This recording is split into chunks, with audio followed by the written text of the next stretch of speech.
자, 우리 고린도후서 12장 봅시다. 1절부터 10절까지 우리 같이 천천히 읽읍시다. 무익하나마 내가 부득불 자랑하노니 주의 환상과 계시를 말하리라. 내가 그리스도 안에 있는 한 사람을 아노니 14년 전에 그가 셋째 하늘에 이끌려간 자라. 그가 몸 안에 있었는지 몸 밖에 있었는지 나는 모르거니와 하나님은 아시느니라. 내가 이런 사람을 아노니 그가 몸 안에 있었는지 몸 밖에 있었는지 나는 모르거니와 하나님은 아시느니라. 그가 낙원으로 이끌려가서 말할 수 없는 말을 들었으니 사람이 가히 이르지 못할 말이로다. 내가 이런 사람을 위하여 자랑하겠으나 나를 위하여는 약한 것들 외에 자랑치 아니하리라. 내가 만일 자랑하고자 하여도 어리석은 자가 되지 아니할 것은 내가 참말을 함이라. 그러나 누가 나를 보는 바와 내게 듣는 바에 지나치게 생각할까 두려워하여 그만두노라. 여러 계시를 받은 것이 지극히 크므로 너무 자고하지 않게 하시려고 내 육체의 가시 곧 사단의 사자를 주셨으니 이는 나를 쳐서 너무 자고하지 않게 하려 하심이라. 이것이 내게서 떠나기 위하여 내가 3번 주께 간구하였더니 내게 이르시기를 네 은혜가 내게 족하도다. 이는 내 능력이 약한 데서 온전하여 짐이라 하신지라. 이러므로 도리어 크게 기뻐함으로 나의 여러 약한 것들에 대하여 자랑하리니 이는 그리스도의 능력으로 내게 머물게 하려 함이라. 그러므로 내가 그리스도를 위하여 약한 것들과 능력과 궁핍과 핍박과 곤란을 기뻐하노니 이는 내가 약할 그때 곧 강함이니라. 아멘. 오늘 하나님의 말씀은 약할 때 얻게 되는 유익함, 약할 때 얻게 되는 유익함, 우리가 약할 때 얻게 되는 유익함이 있는 줄 믿습니다. 사도 바울에게는 매우 심각한 문제가 있었어요. 그것은 바울에게 육체의 가시, 곧 사단의 사자가 있다고 사도 바울이 이야기를 했습니다. 사도 바울이 여러 영갑자보다 유대교에 열심히 있어서 저가 바리새인 중에 바리새인이다 보니 예루살렘에 있는 예수 믿는 사람들을 핍박하고 잡아들이고 죽이려고 애를 많이 썼죠. 그래서 어느 정도 유대 땅에는 기독교인들이 없어졌어요. 그런데 이스라엘 북쪽 다메섹, 자기 고향 가는 길 어떤 지역에 모여 산다는 이야기를 듣고 밤잠을 자지 못하던 그가 사내들인 공회로 가서 공문을 받아서 그들을 체포하거나 죽일 수 있는 권한을 가지고 저가 다메섹으로 향하다가 그 다메섹 가까운 광야에서 하늘에서 사울아 사울아 네가 어찌하여 나를 핍박하느냐, 큰 빛 가운데 하늘의 음성이 사울에게 들렸던 것입니다. 그래서 사울이 주여 누구십니까? 나는 하나님을 핍박한 적이 없고 주를 위해 열심인데 당신은 누구십니까? 사도 바울이 그 빛을 아마 뚫어지게 쳐다본 모양이에요. 다른 사람들은 그 빛으로 말미암아 다 눈을 가리고 있었는데 사도 바울은 쳐다본 모양이라. 나는 네가 핍박하는 나사렛 예수라. 사도 바울에게 큰 충격적인 그런 음성을 하늘에서 듣게 되었던 것입니다. 그리고 나서 사도 바울은 눈이 멀었고 그리고 하나님의 지시를 따라 직가라 하는 데서 아나니아의 안수를 받아서 눈에 비늘이 벗겨졌다. 이렇게 기록되어 있어요. 눈에 비늘이 벗겨졌다. 이 육체의 가시가 무엇인지 그리고 사단의 사자 이렇게 표현을 했단 말이에요. 사탄의 사자라는 말은 사자는 천사 이런 뜻이에요. 사탄의 천사가 내게 박혀있다 이런 말이에요. 육체의 가시인데 사탄의 천사다. 긍정적으로 표현을 한 거예요. 어느 정도 육체의 가시인데 사탄의 사자다. 이 사단의 사자가 무엇인지 성경에는 구체적으로 기록은 안 돼 있죠. 그러나 갈라디아서에 보면은 우리가 잘 알 수가 있어요. 갈라디아 4장 12절에 보면 형제들아 내가 너희와 같이 되었은즉 너희도 나와 같이 되기를 구하노라. 너희가 내게 해롭지 않게 하였느니라. 내가 처음에 육체의 약함을 인하여 너희에게 복음을 전한 것을 너희가 아는 바라. 너희를 시험하는 것이 내 육체에 있으되 이것을 너희가 업신여기지도 아니하며 버리지도 아니하고. 여기 아주 좋은 말이 있어요. 너희를 시험하는 것이 내 육체에 있었대. 육체, 말씀을 증거하는 자의 가시가, 사단의 사자가 육체에 있은 거예요. 굉장히 심했던 모양이라. 이사야 53장에 보면 사람들이 눈을 가리우고 고개를 돌리고 혀를 끌끌 차면서 멀리하는 이런 모양이 구세주의 모양인데, 너희를 시험하는 것이 내 육체에 있으되 너희가 업신여기지도 아니하고 버리지도 아니하였다. 그거를 있는 그대로 다 수용을 하고 인정을 했다 이 말이죠. 그걸 개의치 않았다. 버리지도 아니하고 오직 나를 하나님의 천사와 같이 또는 그리스도 예수와 같이 영접하였도다. 굉장히 존귀하게 영접을 했다 이거예요. 너희의 복이 지금 어디 있느냐? 내가 너희에게 증거하느니 너희가 할 수만 있었다면 너희 눈이라도 빼어 나를 주었으리라. 너희의 복이 어디 있느냐? 정말 그 당시에 의술이 발달해서 지금처럼 이식을 할 수만 있었다면 자원해서 자기 눈을 나에게 주려는 사람들이 많았을 것이다. 이런 선구를 보면 사도 바울이 분명히 눈이 나쁘긴 나빴던 것은 틀림없던 것 같아요. 오늘 살펴볼 내용은 뭐냐면 사도 바울이 이 육체의 가시, 사단의 사자로 인해서 사도 바울이 많은 것을 깨달았어요. 사도 바울과 같은 성자가 깨달은 것이 얼마나 그 깨달음이 달콤하겠냐 이거죠. 오늘 우리가 이것을 나눔으로 말미암아 이 추수감사 절기에 하나님께 감사의 은혜가 넘치게 되기를 바랍니다. 본문에 보면은 무익하나마 얼마나 겸손해요. 사도 바울의 이 간증은 무익한 게 아니죠. 놀랍지만은 내가 부득불, 이 부득불이란 말은 의무적이고 필연적으로 필요가 있어서 아주 적합하고 효율적이다 이런 뜻이에요. 내가 부득불 자랑하노니, 그러니까 말을 해야 될 필요성과 필연성 해줘야 되겠다.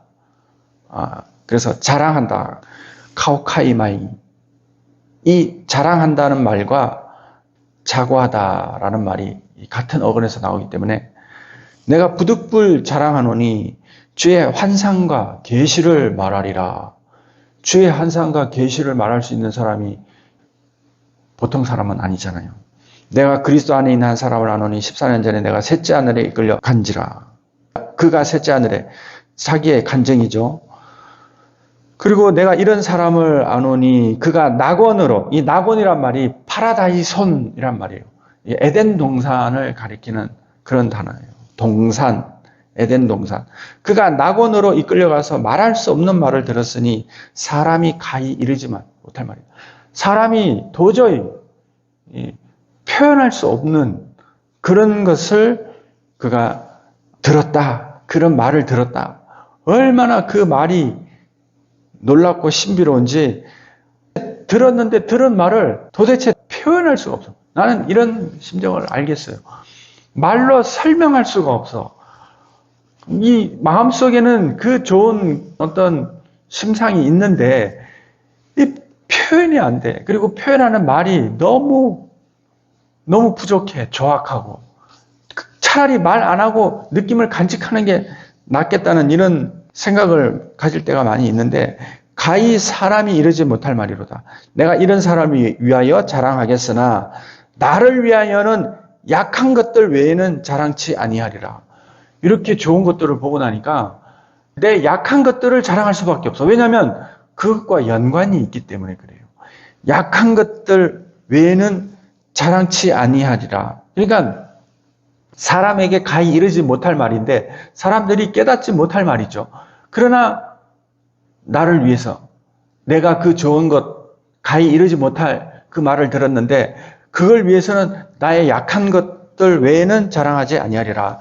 만일 자랑하고자 해도 어리석은 자가 되지 아니할 것은 내가 참말을 함이라. 내가 약한 것을 자랑해도 그건 참이기 때문에 그렇다 이거죠. 그러나 누가 나를 보는 바와 내게 듣는 바에 지나치게 생각할까 두려워하여 그만두노라.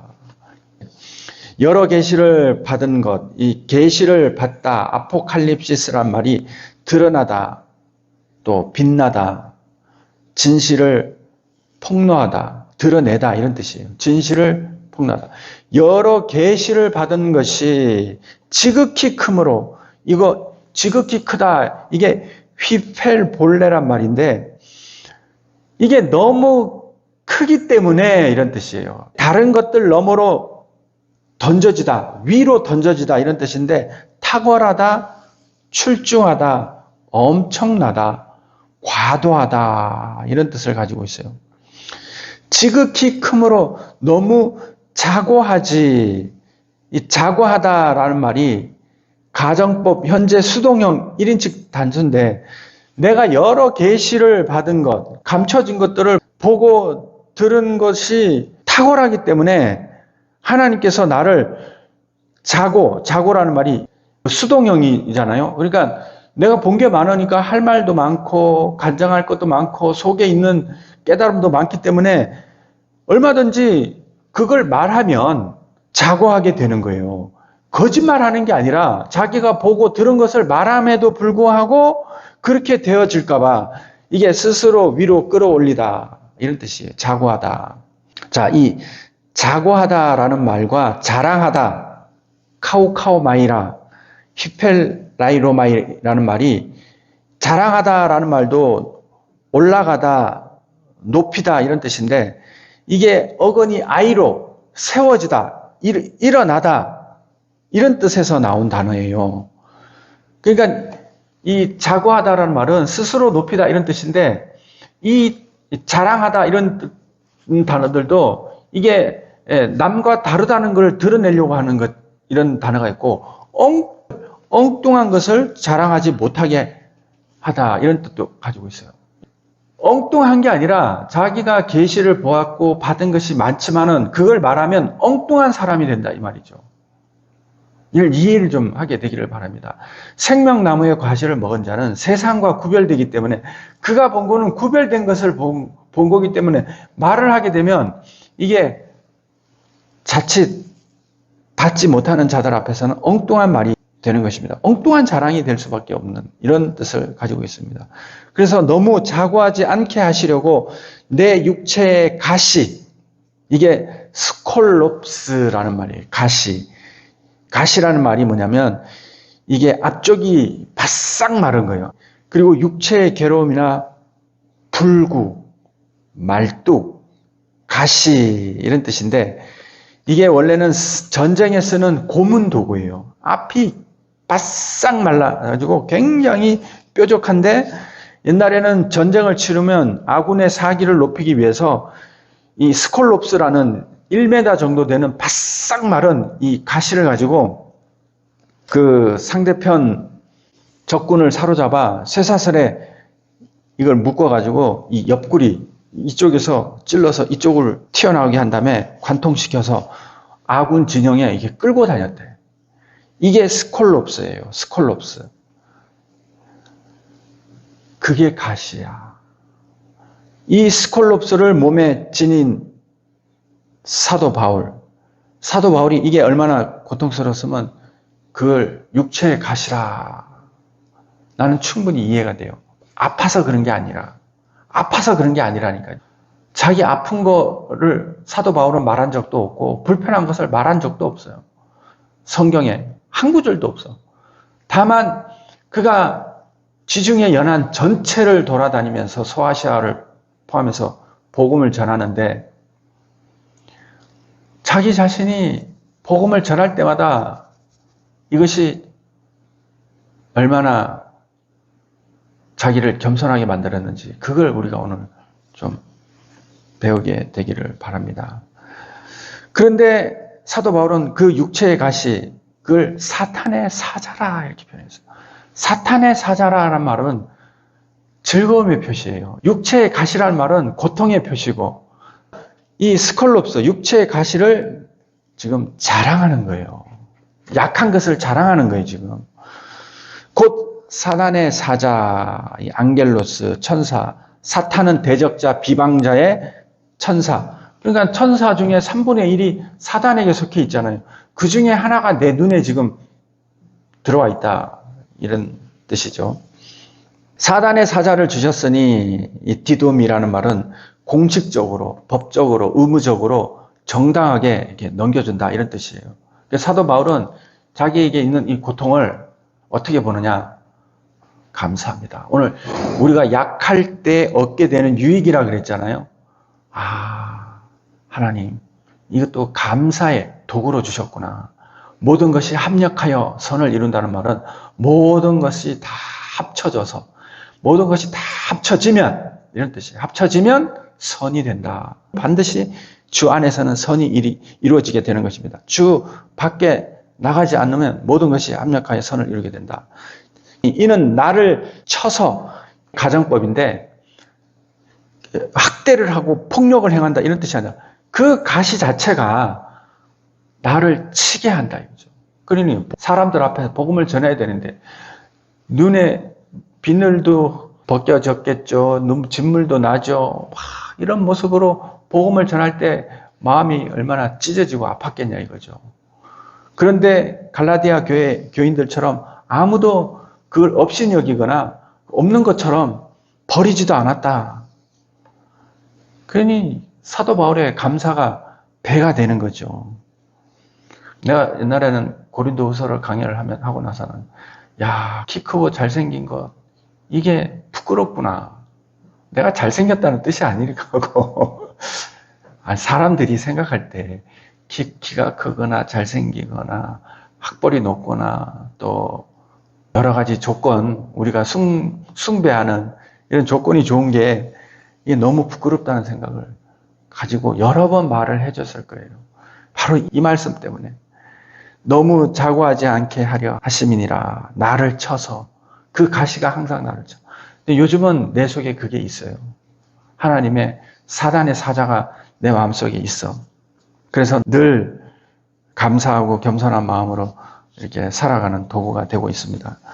이것이 내게서 떠나기 위해서 내가 3번 죽게 간구했다. 3번. 한 번은 나를 위해서 간구하고, 한 번은 성도들 위해서 하나님 복음을 전하는데 이것이 장애가 되는데 하나님 어떻게 이룰 수 있습니까? 또 한 번은 주의 뜻대로 하나님 주의 뜻이 무엇입니까? 이 3번이라는 뜻이 그런 뜻을 가지고 있다. 하나는 자기요, 둘은 대적이요, 셋은 원수와 하나 된 또 다른 하나를 가리킨다 이 말이죠. 그래서 3번 간구했는데 내게 이르시기를 내 은혜가 네게 족하다. 이 족하다라는 말이 무한한 힘을 소유하고 있다. 너 속에 무한한 힘을 소유하고 있다. 말뚝을 들어 올리다 이런 뜻. 말뚝이 드디어 뽑혔다. 뿌리가 뽑혔다 이런 뜻도 되고, 그리고 충분하다.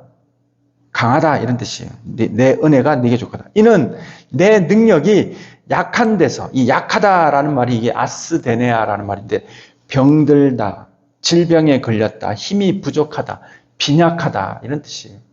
그러니까 이 아스데네아라는 말이 에노스라는 말 있잖아요. 에노스라는 말이 사람이란 뜻인데 이 사람이란 뜻의 원래 의미가 나약하다, 병들다 이런 뜻이에요. 특히 창이 등에 꽂혔는데 자기 힘으로는 뺄 수 없는 상태, 그 고통, 이런 상태를 사람이라 표현하더라고. 창세기 강해 때 나오는 말인데 어쨌든, 그리고 내 능력이 약한 데서 온전하여지다. 이 온전하여지다, 텔레오, 끝이다, 끝났다, 완전하다, 완성되다, 지불하다, 계산 끝 이런 뜻이에요. 계산 끝. 온전해짐이라 하신지라 이름으로 도리어 크게 기뻐함으로 나의 여러 약한 것들에 대하여 자랑하리니 이는 그리스도의 능력으로 머물게 하려 함이라. 그래서 이게 아주 중요한 비밀이 있어요. 하나님의 능력이 내게 머물려면은 자기의 약한 것들을 털 바라보고 하나님께 기도하고 간구해야 되는 것입니다. 그러므로 내가 그리스도를 위하여 약한 것과 이 병든 것, 능욕과 이 휘브리스란 말인데 이게 오만, 모욕, 무례, 불손함, 그리고 정신적인 상처, 모욕, 맹렬한 폭풍우 같은 그런 공격, 능욕과 궁핍과 필요가 생기는 거예요. 핍박과, 이 핍박이란 말이 이게 뒤쫓아다니면서 추적하다 이런 뜻이에요. 부모가 자식 뒤따라다니면서 계속 책 잡고 야단치잖아요. 이게 핍박이에요, 핍박. 그리고 곤란을 기뻐하노니 이는 내가 약할 그때 곧 강함이니라. 내가 병자처럼 약할 때 그때가 강함이다. 이렇게 사도 바울이 말을 한 줄 믿습니다. 자, 그러면 약할 때 우리가 무엇이 유익한가? 첫째는 자고하지 않게 한다. 자고하지 아니하게 하려 합니다. 달리 말하면 항상 겸손할 수밖에 없고 미안해할 수밖에 없고 연약해질 수밖에 없고 수줍어할 수밖에 없게 만드는 것이 하나님의 뜻입니다. 사실 사도 바울은 대단한 사람이에요.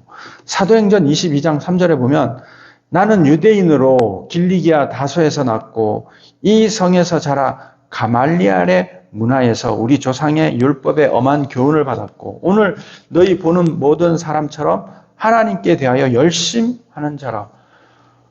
다소 하면 교육의 도시란 말이죠. 거기서 태어나서 교육을 잘 받았고 그리고 또 이 땅에 와서 가말리엘의 문화에서 율법에 엄한 교훈을 받았고 하나님에 대해서도 열심히 있는 사람이다. 사도 바울이 자기 자랑할 만하잖아요. 그리고 하나님을 위해서 헌신하면서 자기가 당한 이런 일에 대해서 자랑할 만해요. 고린도후서 11장에 보면 여러 사람이 육체를 따라 자랑하니 나도 자랑하겠노라. 저희가 그리스도의 일꾼이냐? 정신없는 말을 하거니와. 사도 바울이 너무 어이가 없어서 고린도 교회에 그렇게 힘들게 세우고 났더니 자기들이 사도의 직분을 명을 받아서 여기 왔고 그리스도 일꾼이다. 그리고 교회를 흔드는 거예요. 사도 바울이 세워놓은 고린도 교회를. 저희가 그리스도 일꾼이냐? 정신없는 말을 하거니와. 나는 더욱 그러하도다. 내가 수고를 넘치도록 하고 옥에 갇히기도 더 많이 하고 매도 수없이 맞았대. 여러 번 죽을 뻔하였으니 유대인들에게 40의 감한매를 5번이나 맞았고 3번 태장으로 맞고 1번 돌로 맞고 3번 파산하는데 일주야를 기품에서 지냈으며 여러 번 강의 위험과 강도의 위험과 동족의 위험과 이방인의 위험과 시내의 위험과 광야의 위험과 바다의 위험과 거짓 형제 중의 위험을 당하고 또 수고하며 애쓰고 여러 번 자지 못하고 줄이며 목마르고 여러 번 굶고 춥고 헐벗었노라. 이 외의 일은 고사하고 오히려 날마다 내 속에 눌리는 일이 있으니 곧 모든 교회를 위하여 염려하는 것이라. 누가 약하면 내가 약하지 아니하며 누가 실족하게 되면 내가 애타지 아니하더냐. 내가 부득불 자랑할진대 나의 약한 것을 자랑할지라. 그리고 마지막에는 내가 약한 것을 자랑했다 그러는 거예요.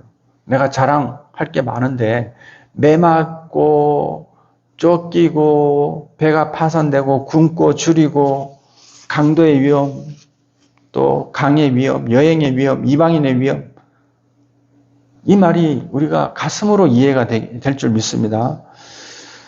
이렇게 주를 위해 헌신하고 수고한 이런 일에 대해서도 사도 바울을 대적할 만한 사도들조차도 없어요.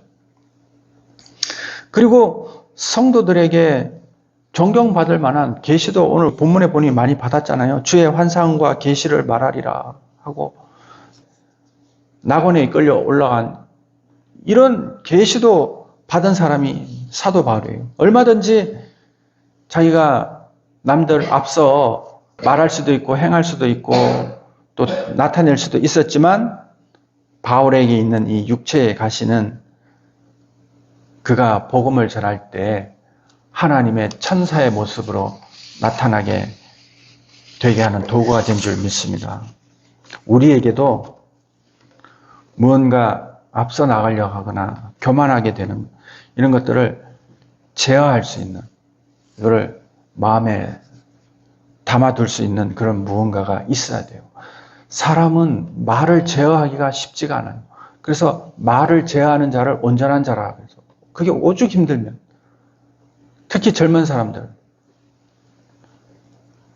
그러나 온전한 자는, 그 마음이 중수가 있는 자는 마음에 담아두는 것입니다.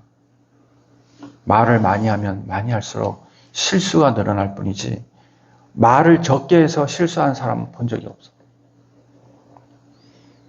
말을 많이 해서 싸우고 다툼이 일어나는 일은 있어도 말을 안 해서, 물론 서로 논쟁을 해야 되는데 말을 안 하면 그건 좀 이상한 거죠. 사람을 무시하는 거죠. 그런 뜻이 아니고 말이 화를 만들게 되는 줄 믿습니다. 자, 그렇기 때문에 우리의 연약함은 자고하지 않게 하는 귀한 하나님의 도구가 된다. 자고하지 않게 하는 도구가 되는 줄 믿게 되기를 바랍니다. 두 번째로는 하나님의 은혜는 언제든지 항상 우리에게 족하다. 이 족하다는 말이 무한한 힘을 가지고 있다, 그런 뜻이잖아요. 넘치도록 무한한 힘을 가지고 있다. 사도 바울에게 이게 문제거리가 되고 또 여러 아픔이 되고 3번이나 기도할 정도로 자기 속에는 간절함이 있었지만은 하나님께서 내 은혜가 네게 족하다. 우리가 간구하는 것에 대해서 하나님께서 응답하실 때는 언제든지 우리가 원하는 대로 응답하는 게 아닌 것입니다. 하나님이 우리에게 가장 좋은 것을 응답하시는 줄 믿습니다. 때로는 기다려야 되고, 때로는 안 돼! 거절당하기도 하는 것이고, 때로는 하나님이 아무 말씀도 안 하실 때도 있는 것입니다. 그럴 때는 우리는 기다려야 되는 것입니다. 하나님이 하시는 대로 우리가 기다릴 줄 아는 그런 사람이 되기를 바랍니다. 로마서 8장 32절에 자기 아들을 아끼지 아니하시고 우리 모든 사람을 위하여 내어주신 이가 어찌 그 아들과 함께 모든 것을 우리에게 은사로 주지 아니하시겠느냐. 자기 아들을 아끼지 아니하시고 우리 모든 사람을 위하여 내어주신 이가, 자기 아들을 아끼지 아니하고 다 내어줬는데 그 아들과 함께 우리에게 모든 것을 은사로 주지 아니하시겠느냐. 하나님은 간구하는 자에게 인색할 이유가 하나도 없다. 이를 믿게 되기를 바랍니다. 에서가 있고 야곱인데 야곱은 장막에 거하였고 에서는 들 사람이라 사냥을 하는 사람이야. 에서는 에서대로 복을 주고 야곱은 야곱대로 복을 주는 것이 하나님인 것입니다. 우리가 잘못했다 야단치는 하나님이 아니라 자기 분복대로 다 복을 주시고 아끼지 않는다 이거죠. 하나님은 우리를 책망하시거나 우리가 원하는 것에 인색한 분이 아니시라는 것을 우리가 알아야 되는 것입니다. 하나님의 은혜는 항상 우리에게 족하다. 응답이 되지 않았다고, 눈이 낮지 않았다고, 우리 속에 무언가 병이 고쳐지지 않았다고, 그걸 가지고 하나님의 응답이 임하지 않았다 하는 것이 아니라 항상 하나님의 은혜는 내게 족하다.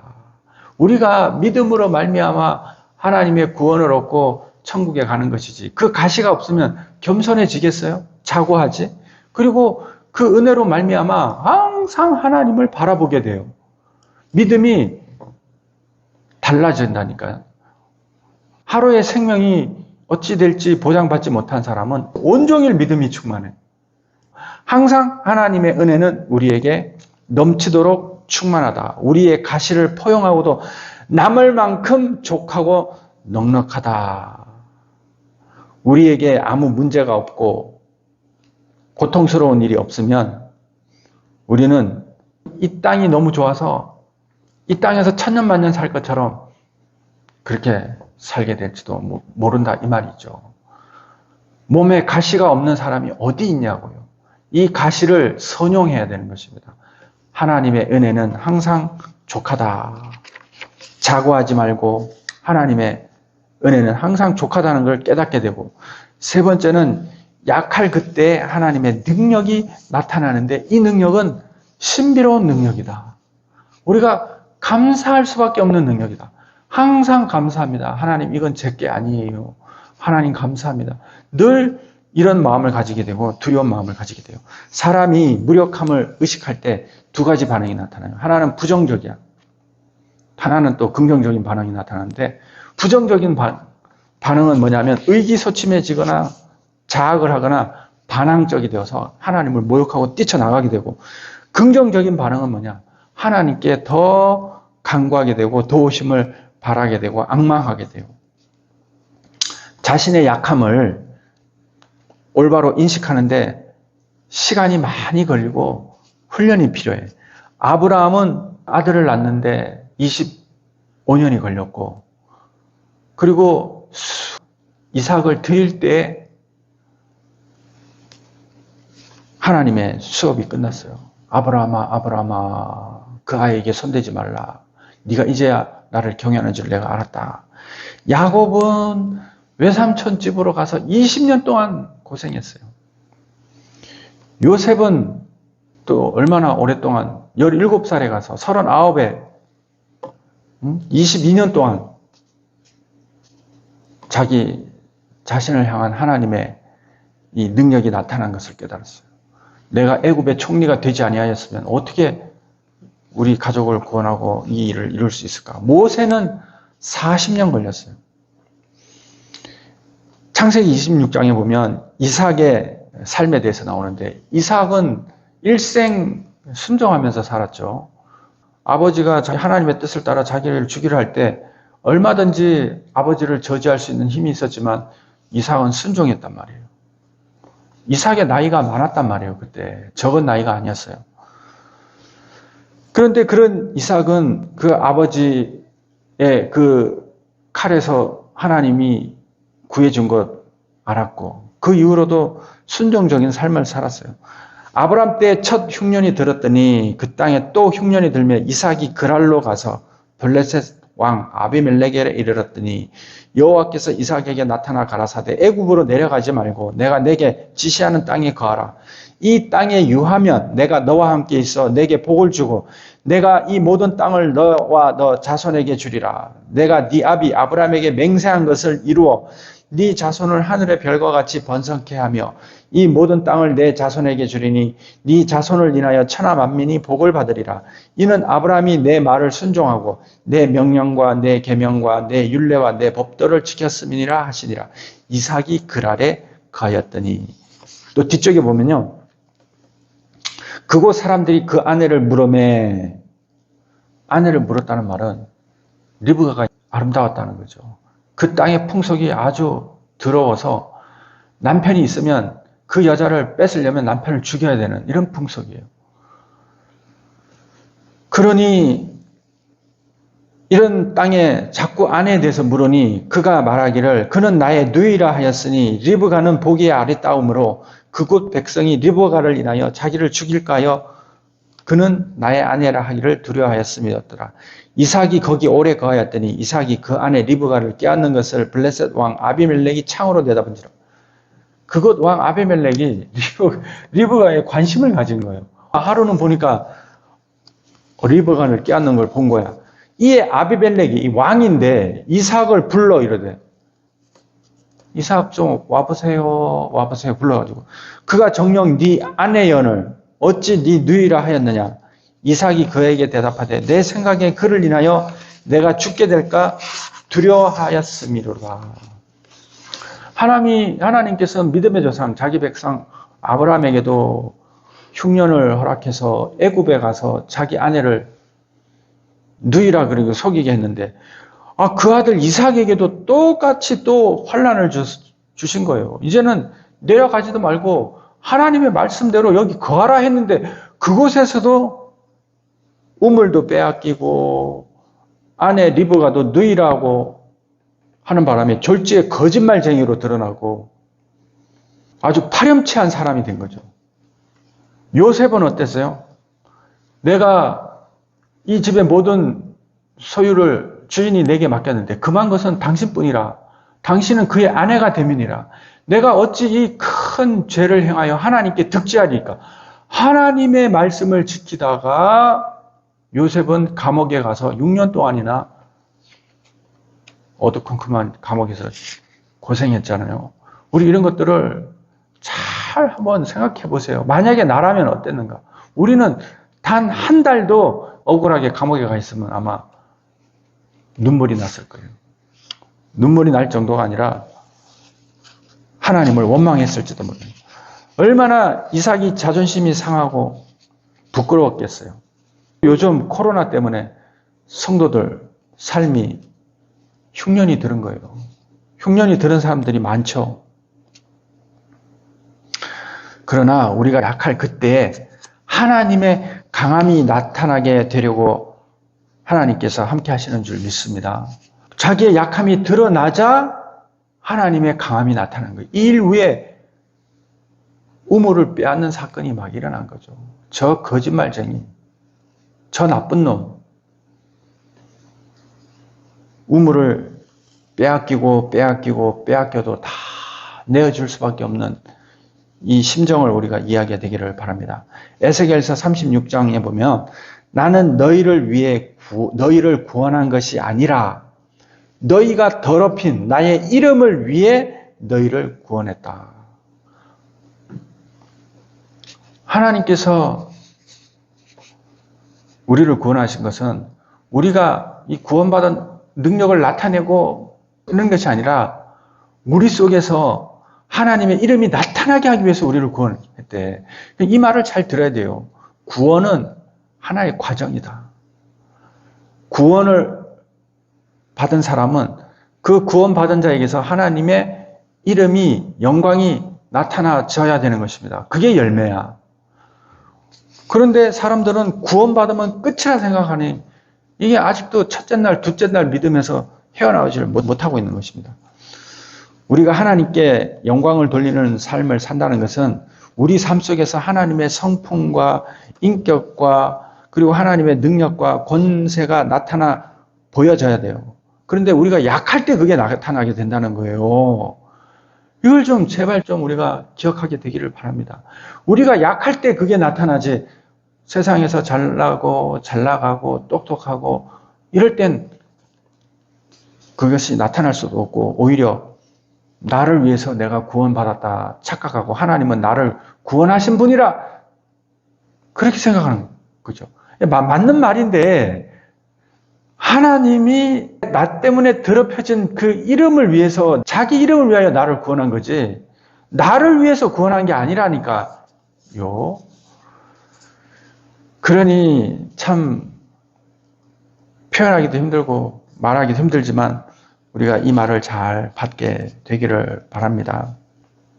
우리가 약할 때, 약하고 병들 때, 연약함을 인식할 때 하나님의 영광이 나타난다. 우리가 이걸 좀 기억하게 되기를 바랍니다. 웨스트민스터 신앙고백 소요리 문답 1번.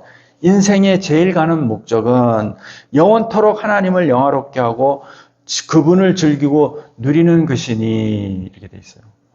1번이 영원토록 하나님을 영화롭게 하고 그분을 즐기는 것이니 좋은 말씀이잖아요. 우리가 하나님을 영화롭게 하고 우리가 하는 것이 아니라 하나님이 친히 그렇게 하시도록 우리가 내어드려져야 되는 것입니다. 그리고 그분을 즐기고 누리는 것. 우리 자신은 연약하고 능욕과 핍박과 곤란을 우리가 기뻐할 때 내 안에 살아계신 예수님이 나타나게 된다. 사도 바울은 내가 그리스도와 함께 십자가에 못 박혔나니 죽었다는 뜻이에요. 내가 그리스도와 함께 십자가에 못 박혔나니 그런즉 이제는 내가 산 것이 아니오 내 안에 그리스도께서 사신 것이라. 내가 육체 가운데 거하는 것은 오직 나를 사랑하사 나를 위하여 십자가에 못 박히신 예수 그리스도를 위하여 사는 것이라 그랬어요. 나는 십자가에 못 박혔다. 내가 지금 육체를 가지고 사는 것은 나를 사랑하신 예수를 위해서 산다. 자중심적인 세계관이 사라지고 내 안에 임재해 계신 하나님을 자랑하는 그런 삶의 세계관으로 변해가야 되는 것입니다. 우리가 하나님을 자랑할 때는 감사합니다 라는 말로 표현하게 되죠. 감사합니다. 하나님 감사합니다. 감사합니다는 말 외에는 달리 표현할 마땅한 말이 없어야 그가 은혜가 많은 사람이에요. 가시도 모든 것이 합력하여 선을 이루는 하나님의 뜻 안에 있는 줄 믿습니다. 그래서 모든 인생의 가시들을 다 모아서 우리 주님은 십자가에 당신 머리에 가시를 피가 철철 나도록 가시를 다 찔리셔서 우리의 모든 가시를 다 도말해 버리신 거예요. 그래서 천국에는 곡하는 것이나 없고 저주가 없고 곡하는 사망이 없고 병이 없대잖아. 우리 마음속에 가시가 많이 있잖아요. 사람은 육체적인 가시보다 마음의 가시가 더 많은 시대예요. 이제는 진짜 너무너무 많은 시대예요. 옛날에는 이 육체 장애, 다리 잃거나 뭐 이런 사람들을 장애인으로 손가락질했지만 지금은 장애가 감춰져 있어가지고 장애가 있는지 없는지 알지를 못해. 불행한 시대, 불행한 시대. 그런데 있잖아요. 지금은 마음의 장애가 있는 사람을 더 두려워하지 육체의 장애에 있는 사람을 두려워하는 시대가 아니라니까요. 벌써 이런 시대가 지났다는 것. 이거를 좀 알게 되기를 바랍니다. 그래서 우리가 이 땅에서 삶의 이런 가시를 경험하며 그 가시가 모두 사라지기를 하나님께 기도해서 소망해서 이 땅에서 가시를 다 빼내게 되면 이 땅에서 천년 만년 살고 싶은 욕망이 커지게 된다 이거죠. 우리에게 뚜렷한 삶의 목적이 하늘에 있으면 현재 흉년과 시험을 우리가 넉넉히 이기게 되는 줄 믿습니다. 사도 바울도 육체의 가시를 지닌 채 지중해를 둘러싼 광대한 지역에 복음을 전하며 교회를 설립하고 일꾼들을 세웠어요. 자신의 약함을 사람들이 다 보는 앞에서 하나님의 복음을 전거해야 되니 그 마음이 얼마나 아팠겠냐요. 그죠? 그러나 그때 그 약할 그때 하나님의 능력이 나타나게 되었고 그는 담대하게 하나님의 복음을 전하게 되었고 핍박을 두려워하지 않게 된 것입니다. 만약에 그런 가시가 없었으면 그가 잘났거나 뛰어났으면 사도 베드로처럼 예루살렘에서 야고보의 부름을 받은 사람들이 온다는 소리를 듣고 자기 안위를 위해서 이방인과 밥을 먹다가 도망을 가겠냐 이거죠. 사도 바울은 그러한 자신의 연약함 속에서도 목숨을 걸고 마음을 다해 힘을 다해 뜻을 다해 목숨을 다해 복음을 전했기 때문에 자기가 전한 복음이 올바르지 않을 수가 없고 또 진실되지 않을 수가 없고 또 그 복음을 지키지 않을 수가 없었던 거예요. 어떻게 전한 복음인데 너희가 어떻게 받은 복음인데 우리가 피를 토하는 마음으로 주의 종들은 이런 마음을 가져야 되는 것입니다. 그래서 일꾼을 세우고 일꾼들이 바울에게 순종하며 하나님 섬기듯이 섬기면서 교회를 굳게 세운 줄 믿습니다. 우리가 하나님의 이러한 은혜로 말미암아 우리의 모든 가시와 연약함과 병든과 능력과 모욕과 핍박이 도리어 기쁨이 되고 약한 것들을 자랑할 수 있게 되고 또 내가 약할 때 강함이라 이런 감사가 나오게 되기를 바랍니다. 그러므로 결론적으로 요약을 하면 우리가 연약할 때 도리어 큰 유익을 얻게 되는데 첫째는 자고하지 않게 한다. 둘째는 하나님의 은혜는 항상 흘러 넘친다. 하나님은 항상 흘러 넘친다. 가시조차도 흘러 넘치는 은혜에서 온 것이다. 세 번째는 바로 약할 때 하나님의 능력이 역사한다. 이 세 가지를 기억하면서 이 추수감사절에 달리 표현할 말이 없어서 하나님 감사합니다. 하나님 감사합니다. 하나님 감사합니다. 이 말만 우리 마음에 맴돌게 되기를 축원합니다. 하나님 감사합니다. 오늘도 이 예배 가운데 함께하여 주셔서 은혜를 더하여 주시니 감사를 드립니다. 날마다 주의 은혜가 너무 커서 자고하지 않고 항상 하나님의 은혜는 우리의 가시 위를 덮어 흘러 넘치는 차고 넘치는 은혜인 줄 믿게 도와주시고 그것을 통해서 하나님의 능력이 나타나는 이것을 바라보며 감사의 제단 쌓게 도와주시옵소서. 감사를 드렸고 예수님의 이름으로 기도합니다. 아멘.